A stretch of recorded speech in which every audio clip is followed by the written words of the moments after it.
12 pengusaha muda sukses yang menginspirasi. Founder Gojek Nadiem Makarim adalah salah satu dari pengusaha muda sukses di Indonesia. Kabar baiknya, Indonesia punya banyak pengusaha muda seperti Nadiem Makarim.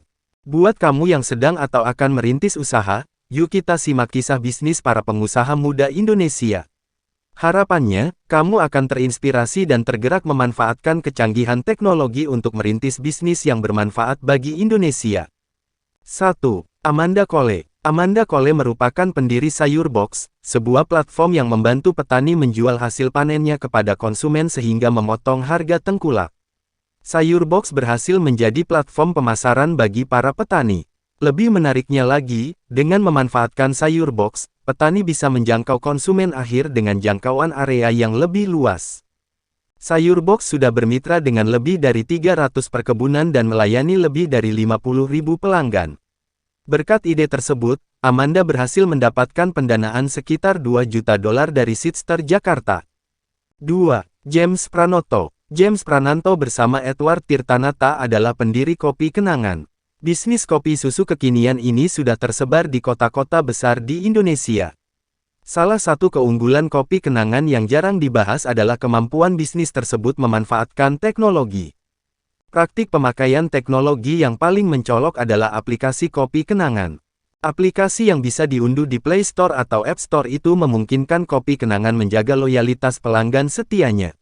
Selain itu, konsep coffee shop pinggir jalan Kopi Kenangan yang nyaman dan punya vibe anak muda banget, memungkinkan pelanggannya betah melakukan sejumlah aktivitas selama berjam-jam.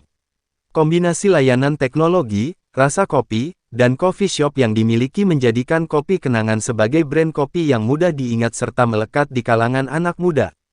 3. Muhammad Al-Fatih Timur. Muhammad Al-Fatih Timur adalah pendiri Kitabisa.com, sebuah situs pengumpulan dana atau crowdfunding terkemuka di Indonesia.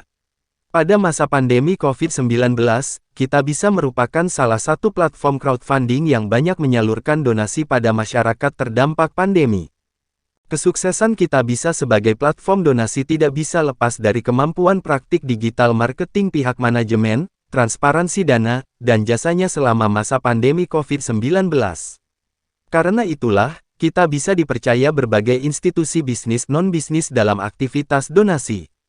Apalagi, hingga saat ini, kita bisa sudah banyak mendanai berbagai proyek sosial dan ekonomi masyarakat. Hingga kini, kita bisa sudah berhasil memfasilitasi lebih dari 100.000 praktik penggalangan dana sosial untuk berbagai lapisan masyarakat Indonesia. 4. Aruna Harsa. Aruna Harsa merupakan pengusaha muda sukses yang mendirikan Dekoruma, sebuah perusahaan e-commerce rintisan di bidang industri home and living. Dekoruma menjadi platform all-in-one bagi berbagai kebutuhan terkait rumah, gedung, bangunan, dan lain sebagainya. Sebagai contoh, Dekoruma menawarkan jasa desain interior impian bagi rumah baru milik konsumen. Walaupun mengandalkan platform digital, Dekoruma juga memiliki sejumlah showroom yang tersebar di berbagai kota besar Indonesia. Kejelian bisnis Aruna Harsa menjadi perantara bagi desainer dan berbagai jenis vendor di bidang properti, dengan konsumen menjadikan Dekoruma berkembang pesat. 5. Felicia Angelista. Aktris Felicia Angelista mendirikan brand kecantikan Scarlett Whitening sejak 2017.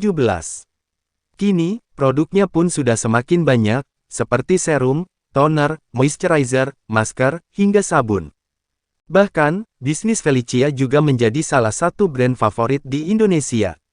Terbukti, pembelian Scarlett Whitening Brightly Ever After Serum mencapai 151.492 transaksi dan Scarlett Whitening Acne Serum mencapai 80.106 transaksi di platform e-commerce selama bulan Januari tahun 2021. 6. Anderson Sumali. Anderson Sumarli adalah salah satu contoh pengusaha muda sukses yang memulai karir di awal usia 20. Umumnya, Anderson Sumarli dikenal sebagai co-founder dan CEO dari Ajaib Group, sebuah aplikasi layanan investasi yang berdiri pada 2018. Pada Oktober tahun 2021, Ajaib telah menjadi startup unicorn ke-7 di Indonesia usai mendapatkan pendanaan seri B senilai $153 juta AS atau sekitar 2,2 triliun. Performa Ajaib menjadikan Anderson Sumarli dinobatkan sebagai salah satu dari 40 under 40 Fortune Indonesia. Jejak kesuksesan Anderson Sumarli bisa dirunut sejak sebelum jadi pendiri Ajaib. Anderson terhitung sebagai anak muda sukses dalam sektor bisnis keuangan. Anderson mengawali karirnya di 2014 hingga 2016 sebagai Chief Analytic Office di IBM, sebuah perusahaan teknologi multinasional. Lalu, Anderson melanjutkan karirnya di Boston Consulting Group, sebuah perusahaan konsultan bisnis terkemuka dunia, dari 2016 hingga 2018 sebagai manajemen konsultan. Pada 2018, Anderson bersama sejumlah rekannya kembali ke Indonesia dan memulai perjalanan bisnis dengan Ajaib. 7. Abraham Victor. Abraham Victor adalah CEO PT Modular Kuliner Indonesia, Hungry, sebuah perusahaan startup kuliner multi-brand cloud kitchen pertama di Indonesia. Secara garis besar, bisnis Hungry menjadikan berbagai jenis makanan minuman dari sejumlah merek kuliner dihasilkan dari satu dapur besar yang hanya melayani pesanan online. Cara Abraham mengembangkan bisnis Hungry pada masa pandemi COVID-19 terbukti berdaya. Bagi Abraham Victor, kejelian bisnis yang ia miliki bisa diringkas dalam sebuah pola pikir bernama underdog mindset. Dengan pola pikir tersebut, Abraham Victor sukses membesarkan bisnis Hungry di masa pandemi. Ketika banyak perusahaan kuliner goyang di masa pandemi COVID-19, Hungry justru mampu mencetak penjualan hingga belasan ribu per hari dan menambah outlet di sejumlah daerah Indonesia. 8. Indra Gunawan. Indra Gunawan adalah pengusaha muda sukses yang mendirikan Bobo Box, sebuah jaringan hotel kapsul yang tersebar di berbagai kota di Indonesia. Saat ini, Bobo Box menjadi alternatif hotel murah yang dipakai konsumen dan traveler untuk singgah sebentar atau hanya tidur saja. Selain harga murah, Bobo Box memikat pelanggannya dengan sejumlah inovasi teknologi dan konsep hotel kapsul. Selain fokus pada bisnis hotel kapsul di tengah kota, Bobo Box juga memiliki lini bisnis bernama Bobo Cabin. Produk terbaru Bobo Box tersebut adalah hotel berkonsep glamping dengan kombinasi teknologi Internet of Things. 9. Sinta Nurfauzia. Sinta Nurfauzia mendirikan Lemonilo, yakni produsen makanan sehat pada 2015. Berawal dari mie instan sehat, kini Lemonilo telah memproduksi produk lain, seperti bahan dapur, cemilan, dan minuman. Tidak cuma itu, Lemonilo juga telah memproduksi produk perawatan kulit dengan bahan-bahan yang sehat. Lemonilo berangkat dari kegelisahan Sinta Nurfauzia atas minimnya mie instan sehat yang beredar di pasaran. Karenanya, Lemonilo menargetkan pasar ibu rumah tangga yang sadar akan isu kesehatan dalam mie instan.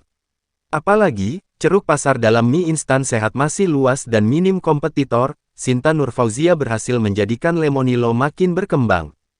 10.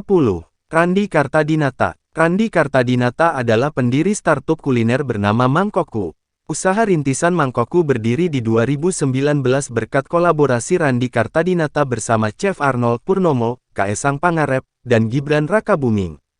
Sejak 2020, Mangkoku telah memiliki 50 cabang yang tersebar di berbagai kota besar Indonesia, seperti Jabodetabek, Bandung, Surabaya, Semarang, Malang, dan Solo. Pada Juni tahun 2022, Mangkoku mendapatkan pendanaan sejumlah 101 miliar rupiah. Kemampuan manajemen bisnis Randi Kartadinata dan suntikan modal menghasilkan sebuah holding company bernama Nusantara Culinary Company. Holding company tersebut akan membuat ekosistem kuliner yang menghasilkan berbagai produk makanan minuman Indonesia untuk pasar internasional. 11. Andi Nata. Andi Nata adalah pendiri Raja Akikah yang bergerak di program layanan dan jasa masakan akikah, seperti jasa penyediaan kambing, jasa masak gulai dan sate kambing, serta produk kuliner lain. Meski awalnya tidak bisa memasak, kerja keras Andi selama bertahun-tahun terbayarkan menjadi sebuah bisnis dengan ceruk pasar yang luas. Produk-produk Raja Akikah kini bisa menembus pasar elit, seperti Hotel Four Seasons, sejumlah hotel bintang 4 di Jakarta, dan sejumlah figur publik nasional. 12. Archie Carson. Archie Carson adalah pendiri Stiken bersama Sugito Alim. Perusahaan yang menawarkan jasa pengiklan bagi pemilik mobil ini berdiri pada 2017 dan sudah melayani lebih dari 2.000 klien dan 17 industri Indonesia serta memberdayakan 60.000 pengemudi di seluruh Indonesia. Archie Carson memiliki latar belakang pendidikan ekonomi di New York University. Setelah lulus kuliah, Archie malang melintang di berbagai perusahaan multinasional, seperti Alibaba dan Orbium Accenture Wealth Management.